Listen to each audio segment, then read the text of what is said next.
Wewe songesha leo juu ndio kuanguka. Kwa nini ndani sijui nataka kuanguka? Kila mtu ako kwa life yake. Ni sawa. Kwa Nairobi, kila mtu ashughulika na maisha yake. Okay. Wewe hata niko na sidi naenda kukula mtu. Huyu kijana ameharibika. Amnilisha amnivishi kwani vipi? What a comment team.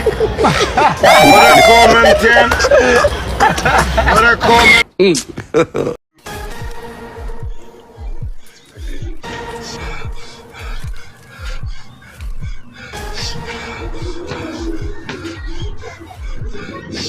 Oya, unafanya nini ndani ya choo? Nimekuwa njaa, sasa nimekuja kunishiba. Si unajua sijakula siku 3.